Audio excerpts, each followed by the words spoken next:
Welcome to Women and Resistance, a powerful podcast where we honor the courage, resilience, and revolutionary spirits of women across the globe. Hosted by Ayafubere Eneli Esquire and Adesoji Iginla, we uncover untold stories of defiance against systemic oppression, whether colonialism, racism, sexism, or economic injustice.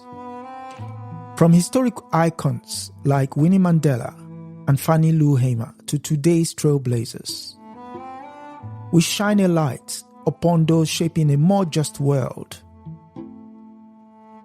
This is a call to honor the past, embrace the present, and build an empowered future. Yes, greetings, and welcome to another episode of Women and Resistance. I am your host, Adesoji Iginla, and with me as usual is my sister from another mother, Ayafubere Eneli Esquire, before she goes into character. So today, as usual on Women and Resistance, we look at the role of women who have helped shape the current life we live, and no other representation of that today than to go to the island of Puerto Rico, who we've been there before. But this time we're delving in to the cultural aspect of Puerto Rico, or someone who would use the cultural tools of Puerto Rico to highlight our collective experience. With that said, today we're showcasing the life and times of Sylvia Del Villard, who she is, why she's important for us to know about, we'll find out. So welcome, Sylvia. Good evening. Thank you for having me. Thank you for honoring our call. So, Sylvia Del Villard, to people of Puerto Rico, might be a household name. To the people outside of Puerto Rico, they'll be like, Sylvia who? Could you give us a brief introduction of who you are, please? It is so hard for me to sit and talk with you because I believed in expressing myself fully with every part of my being. Words have so much power, but there's a spirit that can animate these words. And when you put your body and your whole soul into it, it touches people in a different way. You know, Puerto Rico is essentially a colony of the United States of America.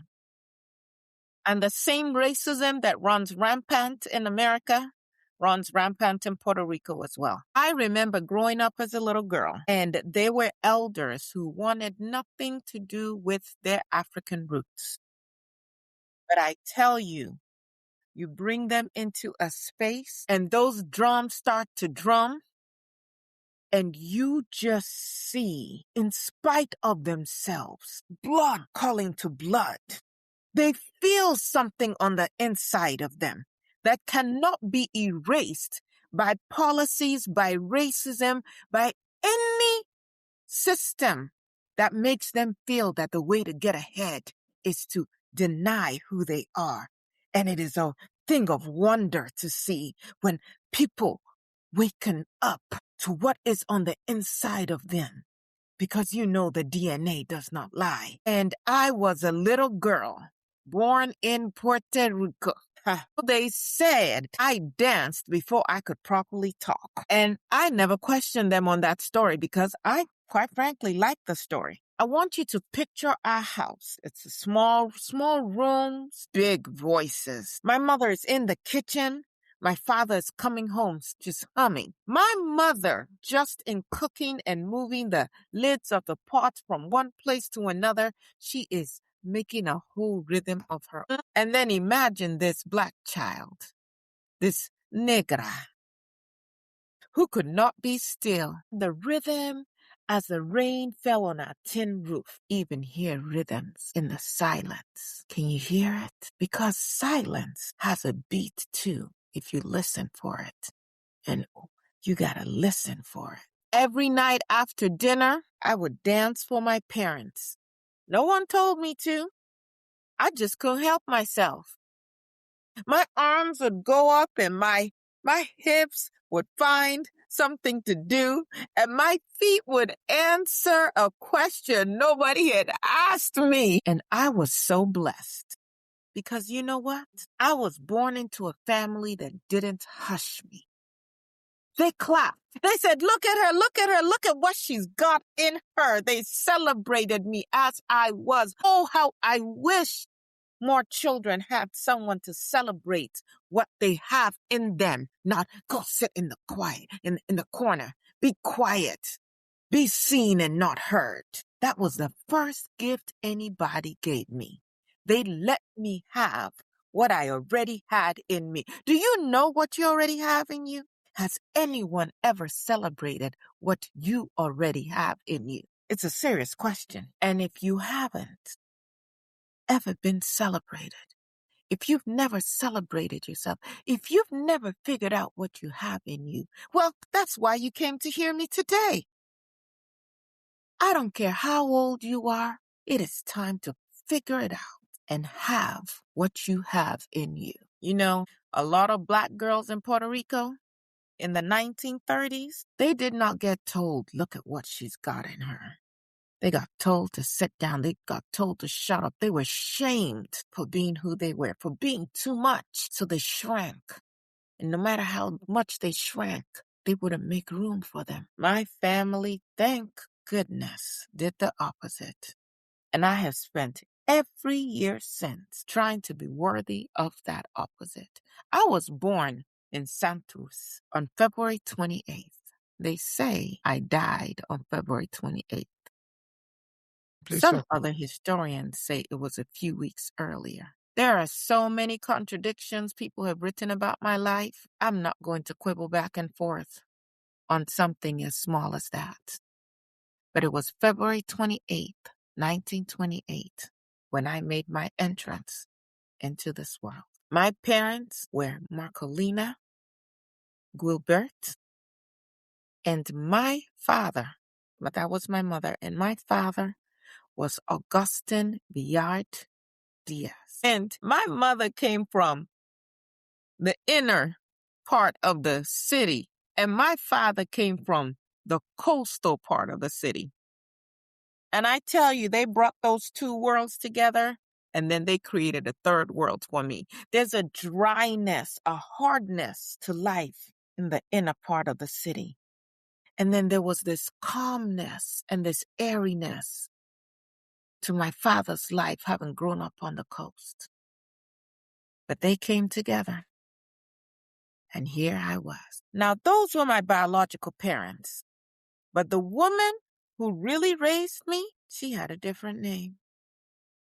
Her name was Paula Moreno Herrera. She was not my mother by blood, but she was the architect of my days. I would stir in my sleep as the sun began to gently kiss my face, and I could immediately smell her warm ready for me.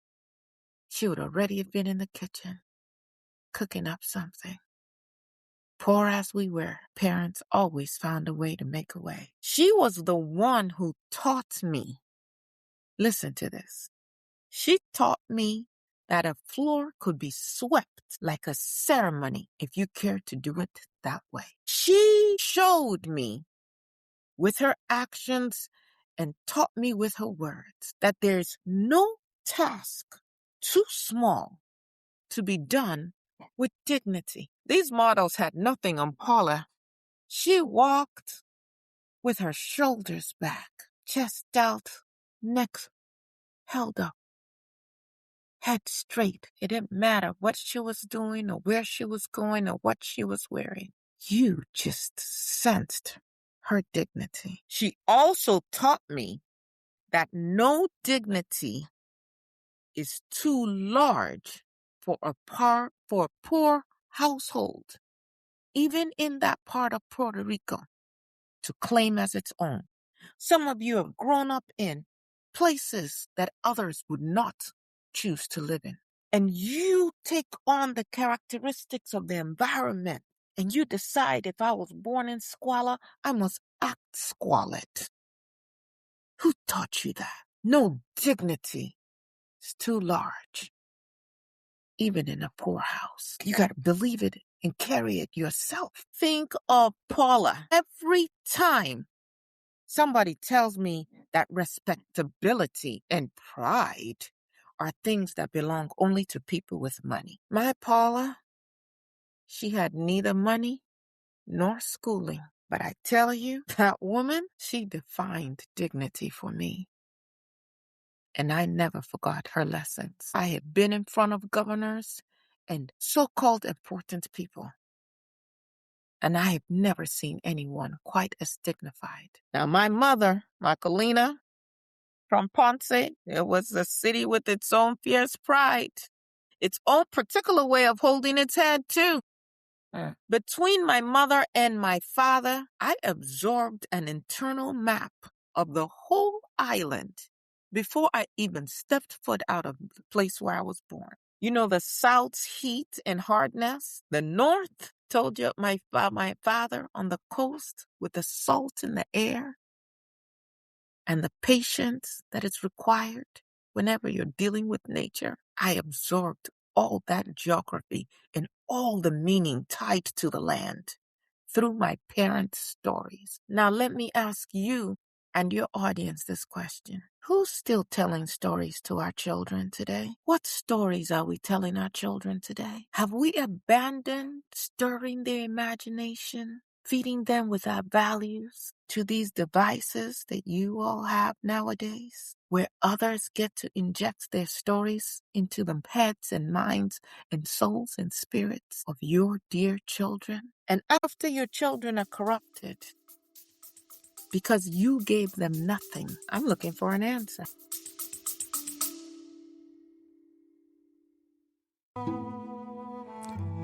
You are listening to Women and Resistance with Aya Fubera Eneli Esquire and Adesoji Iginla, where we honor the voices of women who have shaped history through courage and defiance. If you're finding these stories inspiring, take a moment to subscribe, share, and support this platform. Together, we amplify the voices that deserve to be heard. Now, back to the conversation. I will allow the audience lead first, then I'll give my thoughts afterwards. See, because in my line of work, it's a call and response. It's an interaction with the people. What stories are you telling? Who told you stories, and what stories did they tell? And how does that inform who you are today? Bring the kids together and give them a story time. Make it up if you need to as you go. It's in you. It's in the DNA. You don't need somebody else's stories. So now you know. I'm going to talk to you. I'm going to expect you to talk back to me. My childhood was a beautiful one. There was music in that house that nobody had to turn on. It simply arrived. Everywhere around us, there is a rhythm. Some of you can't even remember the last time you heard the birds chirping. Have you ever noticed how they harmonize? Have you heard the frogs? You know, in Puerto Rico, we have coqui. Have you heard them doing their call and response? Or have you ever been awoken by the crow of a chicken? The rhythms are all around us. Of course, now you have different kinds of rhythms. It's the hum of your appliances, and they never stop. There's another rhythm. It's the rhythm of your heartbeat. Do you know it? Do you know that a child knows the rhythm of their mother's heartbeat? There was so much rhythm in my house. No one had to sit down and say, Sylvia, this is your African heritage. No, it was simply part of who we were.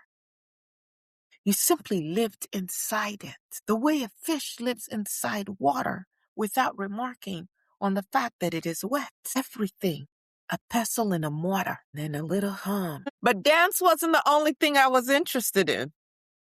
I went to school in Santurce and I excelled. And for my secondary school, I went to Escuela Superior Central. And let me tell you, this little negra, you spoke to one of my sisters before, didn't you? Yes. I know you have. You need to speak to more of us because we will never allow our history to be erased, no matter how they might try. Well, I did so well in my studies because I was curious about everything. I wanted to read everything. I wanted to understand everything. It wasn't about what has the teacher assigned, and that's the only thing that I study just to pass the test. No, what are you talking about? I was a serious, disciplined girl, bent over my books. And here comes the government of Puerto Rico, and they gave me a scholarship to college. Now, that was a big surprise to those people who only knew me as the wild dancer, or later on, the loud activist. Who told you you can only be one thing? Who told you that you are one-dimensional? Have you talked to my sister, Maya Angelou, yet? No. We're coming to that. Well, when you do, you go and look at her. Some say prostitute, teenage mother, dancer, calypso singer. What? Journalist in Africa. Teacher? Poet, teacher, professor. Who told you you are one-dimensional? Let me tell you this. I know you're looking at me, and I might look strange to you. But a woman, and can carry a fire in one hand and a book in the other and still twirl her hips. You hear me? Nobody ever explained to me why I had to choose one or the other. I chose to be everything. I had what I had. I chose to have what was already in me. So this little island girl gonna leave her home and everything she knew dear and familiar and travel to you know where for college? All the way to Nashville, Tennessee to Fisk University. Now, that send-off was amazing. It was the late 1940s and little girl from the island gonna go and make us proud in the big United States of America. Remember the day that they were sending me off? Have any of you had the experience of leaving home for a far-off land that none of your parents have ever traveled to? Don't have no real idea what to expect. But they're so proud of you that you get to go places they couldn't even have dreamt of. My mother, a tough woman. She did not cry easily, but she cried that day. And she tried to hide it by busying herself in the kitchen, still making her rhythm with all the pots and pans and spoons. And I let her hide those tears because some tears should be allowed to be private, even in a house full of love. And my house was full of love. And I underscore love.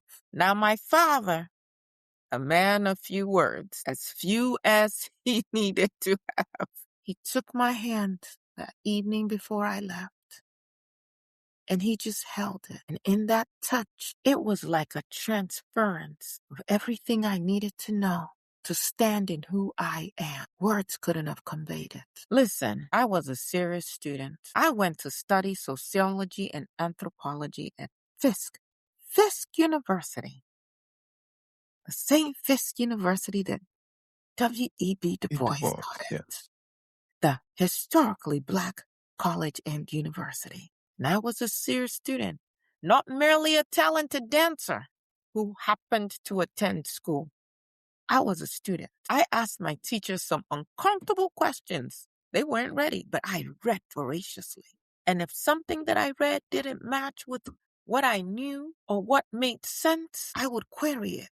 And I would query it out loud in class, which did not always make me popular. That habit of saying the thing you actually observe rather than the thing you were expected to repeat followed me my entire life, sometimes opening doors, but more times than not, shutting those doors tight. I've never regretted that habit. Although there is something to be said for timing, there is a time for everything.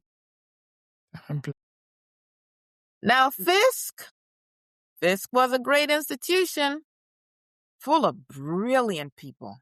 And I am proud that I set foot on that campus. But you have got to picture Tennessee of the American South in that era. That Tennessee didn't care one bit that I had a government scholarship. didn't matter to them how serious or how smart I was. My excellent grades were of no consequences, and the fact that I came from a family that loved me and grounded me was nothing to them. That American South, there are things that will break your spirit if you let them. They saw me. I think that's what they saw. First, last, and in between was color. I met a kind of discrimination that was different from anything I had experienced back home. Even in my community where it was clear the distinctions around color. See, this discrimination, it was colder. It was official.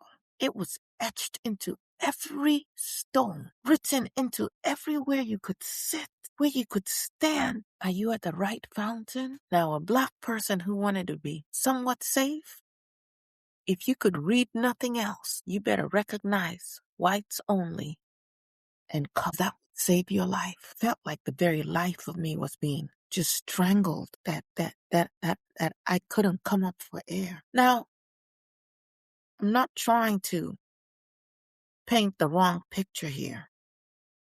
Puerto Rico good and Tennessee bad. No, but there. I think what the young people would say now is that there are levels to this. Puerto Rico definitely had its own anti-blackness sickness, but it was quieter, dressed up nicer, more gentle. It called itself something else. It didn't quite slap you every moment of the day. Nonetheless, even for that quieter, nicer anti-blackness, I would spend the rest of my life dragging that particular sickness into the light, because it can only be cured in the light. Didn't my sister Audre Lorde not say, your silence will not save you? Well, what I met in Tennessee, what I met in Tennessee was going to kill the girl I knew I was. You know, it wasn't just the segregation of everything. Not just the doors marked for one type of body to enter and not another. Think about that. Think of the effort. Those were real, and those were certainly humiliating enough. But what was really exhausting, what was so debilitating to my spirit, was that thing underneath, the constant, slow, grinding awareness that you were being watched and measured every moment. Any wrong step could cost you your life. Here's another question for you and your audience. Have you ever been around little kids, like toddlers? You ever taken them out on an outing and they're all excited and they want to see and they want to touch? Can you imagine the efforts of a Black mother, little children, out and about in the South? Zip tie those kids. They could not pursue their natural curiosity because it could cost them their mommy's life, their pappy's life, and their own. What's it do to the psyche over time? See, I had grown up in Santurce believing, rightly or wrongly, I think rightly, believing that I was a whole person with Paula's dignity, like a rod up my spine. And I figured I was going to move through the whole world as a whole person. And then Tennessee told me no. And we have a slew of miserable people who will commit their lives to reminding me that I cannot be whole. And the whole world would never be one. A miserable existence. Now, if you're a discerning person, did I stay? The studious, brilliant, wild dancer? Or did I leave? Leave? Clearly. Because that will break his spirit. I did not stay. I went home. Everybody's got to have a home. And if no one made a home for you, you got to make a home for yourself. And then make a home for others. We need to be able to go home. But as you can only imagine, this dark-skinned Afro-Puerto Rican girl with the government scholarship sent to the big country to get her degree and make her people proud. And here she comes home. No degree in hand. She just pissed away that prestigious opportunity. What a waste. I told you those people what could have felt like a defeat, and there's no doubt that there were people in my life who treated it that way. Told you. They should have given it to certainly someone who didn't look like me. But saving myself could never be defeat. Do you understand that? Some of you are in situations right now, saving yourself could never be defeat. I don't care what anyone else thinks. I experienced it not as a defeat. I experienced it. You know what? I experienced it as a correction. I had gone looking for an education. Educated. I got handed a degree in humiliation, which is not at all what I had enrolled for. So I came home and I course corrected and I attended a university right there in Puerto Rico. And I went to a place that would teach me what I needed to be taught, which was not to see myself as less than whole. I enrolled at the University of Puerto Rico and I finished my degree there. My shoulders high. Paula, always. Right here. So I studied sociology and then I also studied anthropology because I wanted to understand people. I wanted to understand how we organize ourselves, what we believe about each other, where we draw the lines and why.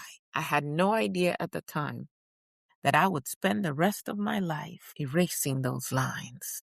And that I would do it on a stage instead of in a lecture hall. None of my study was ever wasted. Everything I learned about how people think, how they function, I used later in my artistry to make them feel. Today, you all have an area of study called neuro-linguistic programming. Before it had a fancy name, there were people like me who would observe. Like a snake trainer, we could connect with you. See if we could get past the logical part of your brain and get to the feeling part. We can begin to break down those messages that you've received, and the drums and the music and my jewelry and my body.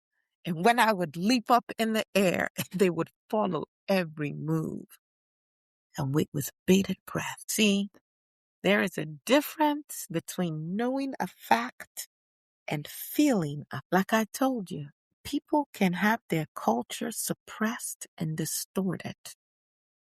You can have a whole bunch of Puerto Ricans who suddenly cannot remember that their abuela, dark skin, as they claim their Spanish ancestors. But I tell you, happened every time. Put a drum in that room, put dancers in that room in front of an audience that was taught to be ashamed of their Africanness, of their ancestry. And something happens in their chest when the rhythm lands, and in spite of themselves, their eyes well up with tears, or they're smiling so hard, they didn't even realize how hard until it started to hurt. I tell you, that is a different kind of teaching. And I spent the first part of my life, I always danced, but I spent that time learning the first type of teaching so that I could spend the rest of my life performing the second kind, the feeling of a fact, not just the knowing of it. When you look around at what is happening to people of African descent all across the world, when you think about that, I want you to sometimes go and play some African drums. And when you sit with it long enough, you are going to feel this sense of knowing rise up in you, that we can never be killed. We will go and have gone through tribulation, but we will always live. The drums will tell you that. Anyway, I would put it this way. Sociology gave me the diagnosis, and the stage gave me the medicine, the cure. And then I left the island again. And this time I headed to New York, the Big Apple. Did you not talk to one of my Puerto Rican sisters who also went to New York? Yeah. The bogus. New York in those years was extraordinary if you were hungry to learn. And oh my God, was I ever starving. I enrolled at the City College of New York. Henry Clark. Yes, and the Puerto Ricans were thick there. In that city and in that decade, fell in love. As young women are wont to do. Young men too, I suppose. See, there you go. You're looking for something salacious, weren't you? I fell in love with a continent. I fell in love with Africa. Look at you. I saw you leaning closer. Who was she with? I know you. I joined a group called Africa House, a company built around African song and dance. And something in me that had been humming quietly my whole childhood had a name. Ooh, it's like the sky opened up. Have you ever looked up into the sky? There are times when it just seems like the clouds part. And then there's a particular beam of light that shines down only on you. Like you can climb the rays of the sun right up into the heavens. That's how my soul opened up. I realized that thing I had been feeling, I wasn't inventing something strange. I was rejoining something ancient, something eternal. Listen, I studied voice. I'm talking real formal voice training with a coach named Leo Braun from the Metropolitan Opera House itself. Told you I was disciplined, right? And then I studied piano and musicianship with a Russian Jewish pianist named Sonia Rud. She had been born Sonia Rudenko. You gotta use your imagination. It's important to use your imagination. Don't ever let your imagination go just stale. I want you to picture my words. This black Puerto Rican loud girl from Santa Rosa training this voice with a teacher from the Metropolitan Opera and then learning musicianship from a Russian immigrant who happened to be Jewish and carrying home every single evening the drum beats of my Yoruba ancestors. Let me tell you this. When my parents said I had it, they saw it, they let me have it. I was going to have it anyway. I contained multitudes before I ever heard that phrase. And I don't see any contradiction in it. And neither should you see the contradictions in you because you are not one-dimensional. You were never intended to be. So I danced with the Carabali dancers alongside artists like Christine Chapman and Rolando Ball Davis. They took the discipline of Black dance seriously. Formed. I built my body and my voice the way a sculptor builds a figure. This muscle for this purpose and this tone for the everything had a purpose and a reason, all tied to the ancestral drums beating on the inside of me, pulsating through my veins. My goodness, New York in those years was full of people like me, displaced, ambitious, hungry, carrying an island or a country or a continent inside them that the wider culture wanted to treat, in this part, I'm so wary of, as exotic or some kind of decoration rather than substance. I found community in that hunger. I found teachers who did not care where I came from. They wanted to see what I had. They reveled in my ability to hold the attention of an audience, and they did not hold me back. For the first time in my life in New York City, my ambition was not treated as an oddity in a woman. Shrink, shrink, shrink. This is the only place we're making room for you to fit. And even there, We're going to squeeze the life out of you. And I worked. I was a ballerina in American productions.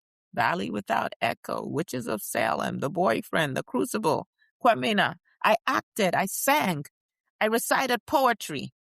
Well, it was more than reciting poetry.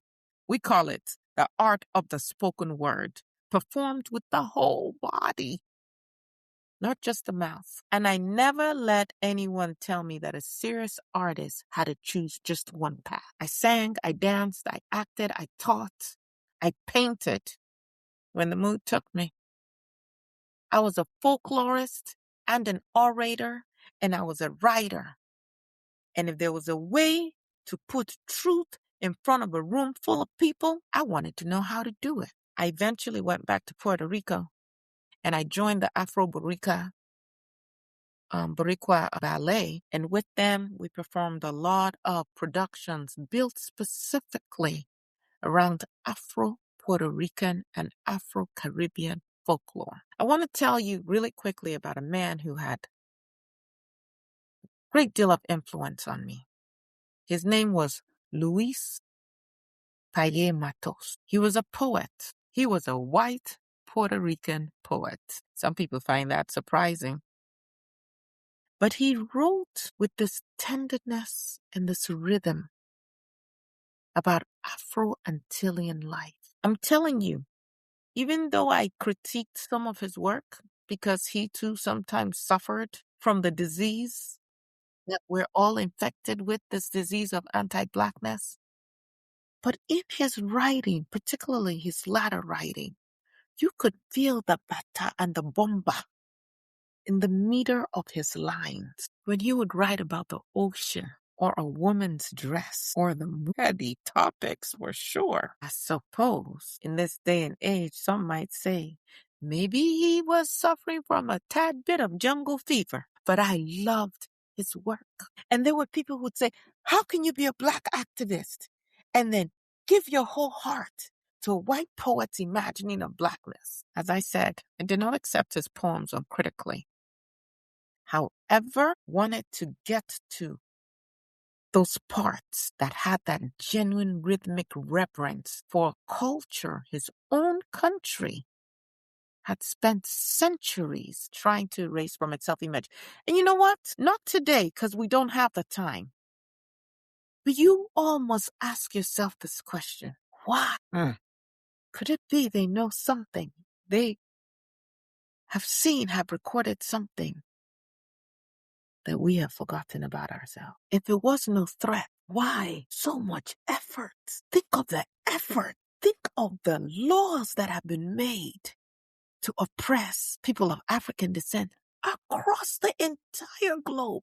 Think of the mental power that has gone into imagining ways to erase us, to limit us. Obsession. But I digress. Let me wrap up. I did get married. People always want the love story. As if in a woman's life, her whole life needs to be having a man standing at the edge of the frame who helps to make sense of her life. I married. His name was Juan Antonio Colon. And that's all I'm giving you. Because unlike the way some of you put every part of your business out in the streets, there are things that are meant to stay private. That should be just your own. And I'm keeping mine. You can go find the gossip about me. But I will tell you this. Out of my marriage came my only child, my daughter, Nai Luz Colon. I want to tell you that I did a lot of things. And there might be some people who would question my devotion as a mother. But everything I did, every theater I built, every argument I won in some government office, every stage I refused to leave quietly, I did it also as a mother because we have a responsibility for what world we leave behind. It's a common misconception that when a woman knows her own mind and speaks her own mind, when she's supposedly outspoken, when she's labeled an activist, when she says the things that others are not courageous enough to say, that means that she has no soft center, that means that she doesn't get hurt. It's not true of me, and it's not true for anybody that I know. I had a daughter, and I wanted her to grow up in Puerto Rico. Puerto Rico that told her the truth about where she came from, all the way back, not just the parts that were comfortable, the ones they want to teach in the schools. I wanted her to know her full ancestry. Every battle I picked partly for her.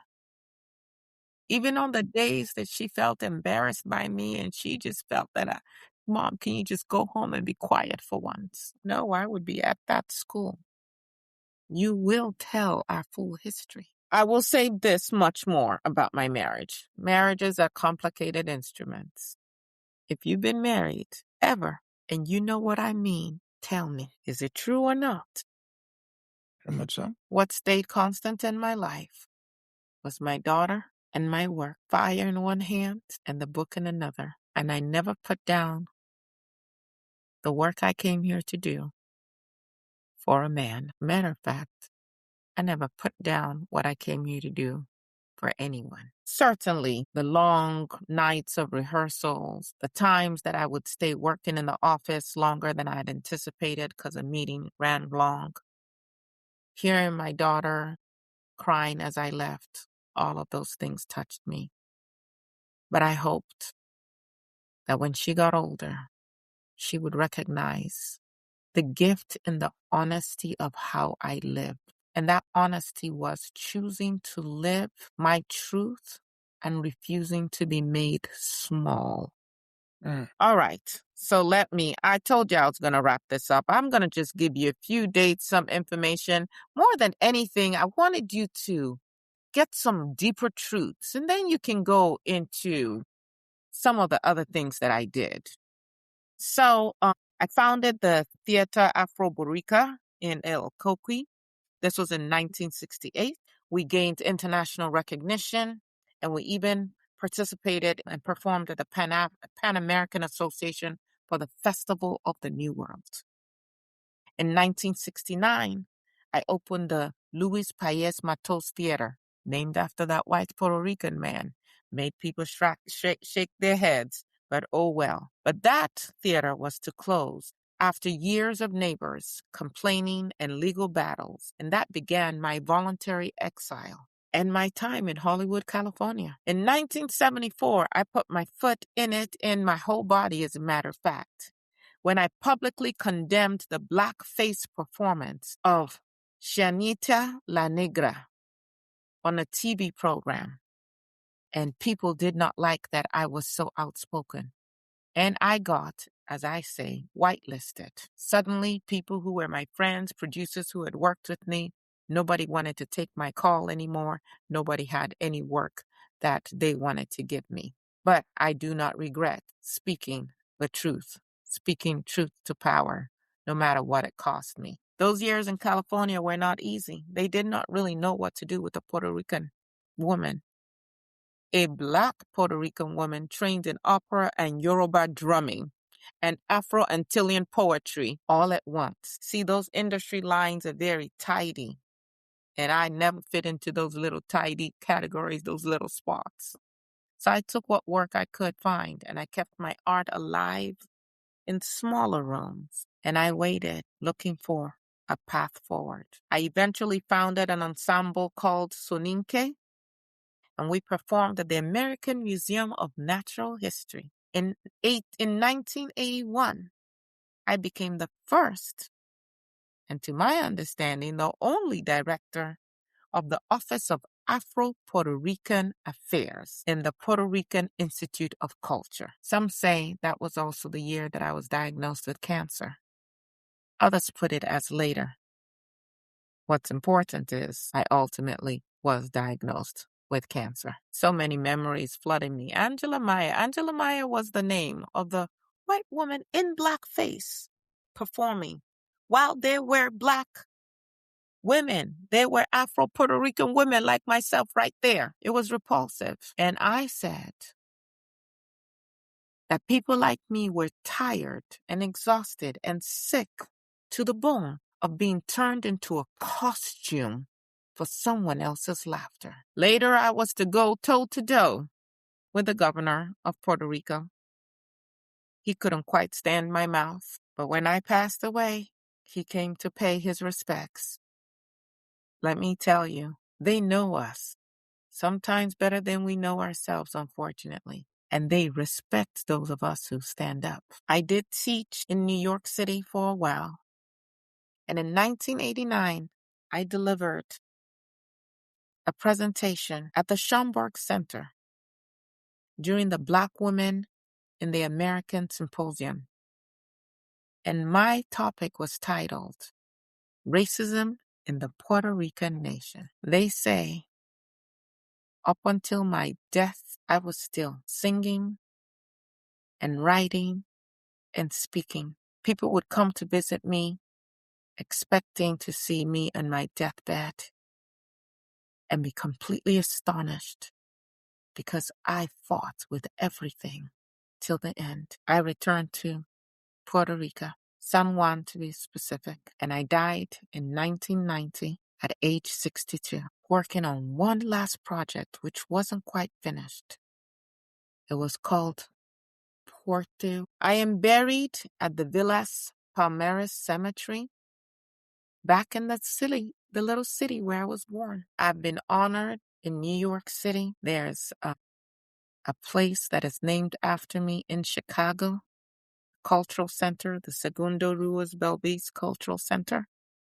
They have a room that is named after me, a hall that is named after me. And Puerto Rico has also claimed me as one of their greatest artists and ambassadors. This is not so much just a story about my life, although of course I have shared about my life. I'm hoping that it stirs something on the inside of you about your life, what legacy you want to leave with this life that you have been given. And I hope for your sake and all of our sakes that it is not a one-dimensional life. What good is that? I believed in life and in death that I am a catalyst for social change, that my voice is a weapon against oppression, that I dance with the spirits of my ancestors, that I am a warrior of love and compassion, and I was and will always be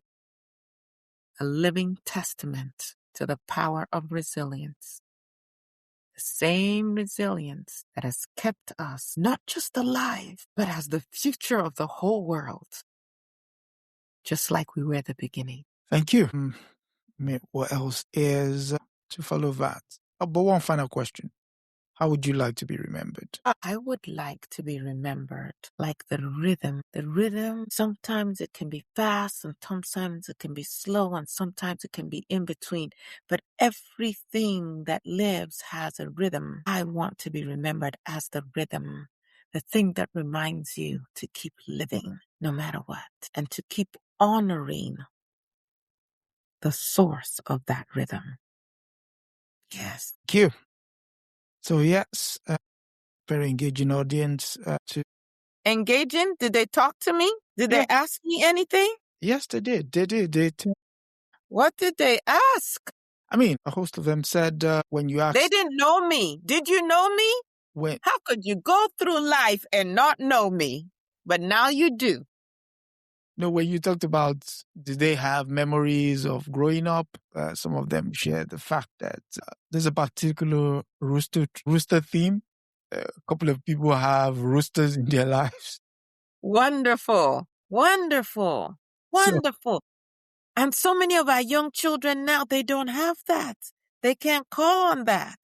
You get awakened by an alarm clock. What kind of people create something that alarms you to wake you up when you could hear the soothing rhythm of the cock crow at dawn? Dawn, yeah. That's it. Yeah. So that's it. Thank you, Sylvia Del Villard. This week, that was who you heard from, Sylvia Del Villard. Next week, it will be turn of Florence Kennedy. Who she is, what she's about, we will find out in the course of next week. So until that said, any final thoughts? Let the rhythm move you. Listen for it, particularly in the silence. Okay. So you go with the rhythm as you've been asked to do, and return with the rhythm of the ocean as it normally comes back to shore. Thank you everyone for coming through. Until next week, it is good night and God bless. That is it for this episode of Women and Resistance. Thank you for joining us in amplifying the voices of women who challenged injustice and changed the course of history. Be sure to subscribe, share, and continue the conversation. Together, remember, we honor the past, act in the present, and shape the future. Until next time, stay inspired and stay in resistance.